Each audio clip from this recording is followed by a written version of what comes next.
Hi, welcome to this week's episode of the Fitness Coaches Corner. I'm Frank Nash. I'm Dylan Lamica. Today, we're going to talk about a controversial topic out there, Tabata. The reason I say it's controversial is just because it's kind of misunderstood, and there are so many crazy things going around about Tabata. There's Tabata class, there's Tabata walking, there's Tabata push-ups, you name it, there's some really crazy form of Tabata going on.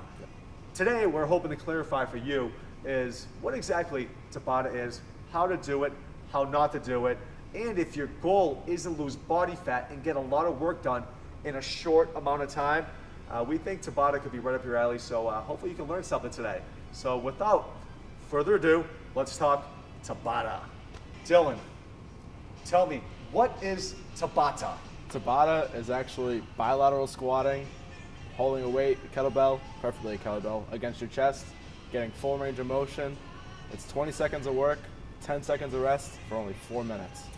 So, would you say Tabata is a form of high intensity interval training? 100%. All right. 100%. And again, we did say high intense, right? Exactly. Okay. If you're not giving 100%, I don't think the exercise is even worth it. Agreed. So, Dylan, tell me a little bit about what Tabata actually is and where it came from. What is Tabata?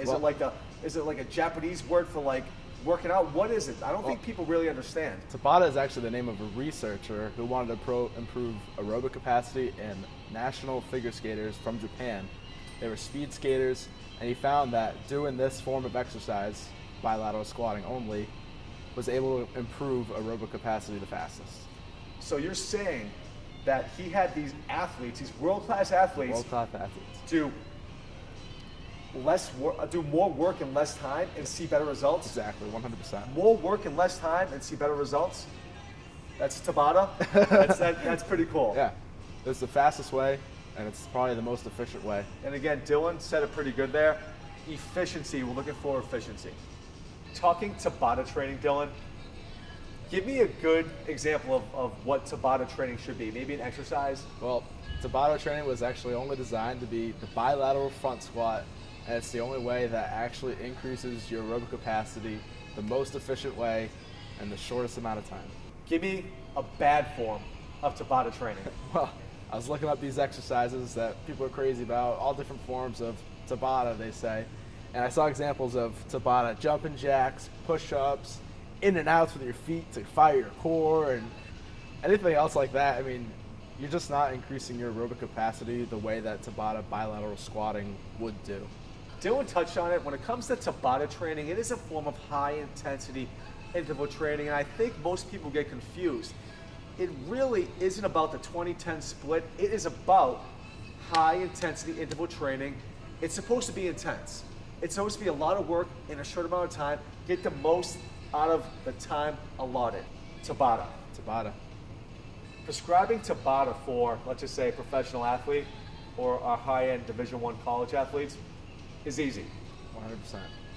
Prescribing it for Mr. and Mrs. Johnson, our general population, maybe fat loss member, Yep. That's hard. Definitely hard. What do you find is the hardest part about prescribing Tabata to maybe Mr. or Mrs. Johnson? I think the hardest part would have to be getting them to go full range of motion on their squats, and then pushing them outside their comfort zone and keeping them there. And you don't want them to go too far outside of that. You want to keep them safe as well. Dylan's right on the money there. The hardest part about prescribing Tabata, number one, some people haven't sprinted. They don't know what high intense is. So how do I explain that to them without them feeling too uncomfortable where they pull back? Comfort zone, like Dylan talked about. It's a funny thing. It's a really art of the coaching. Find their comfort zone, get them out of it, have them work, and pull back. Working with the general population, I do find is hard. Teaching them any form of high intensity interval training, especially Tabata, to help them find a comfort zone and realize that it's okay being outside of that comfort zone. Exactly. At the start of this episode, we mentioned there's a lot of confusion out there about what Tabata is. What do you feel is the biggest misunderstanding when it comes to Tabata training? Biggest misunderstanding would have to be picking any exercise and applying the Tabata ratio of 20 seconds of work and 10 seconds of rest.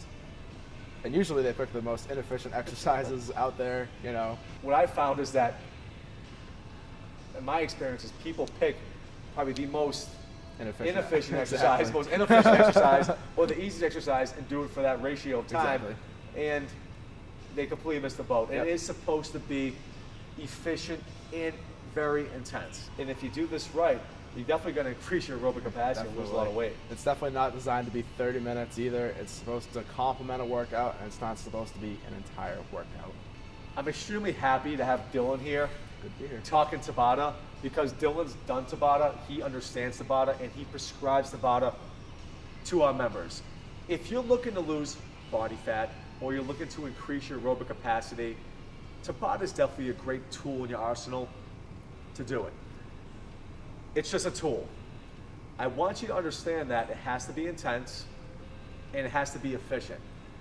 When it comes to any program, just adhere to it, and hopefully over this last segment, you learned a lot about what Tabata actually is, what to do, what not to do. Tabata training.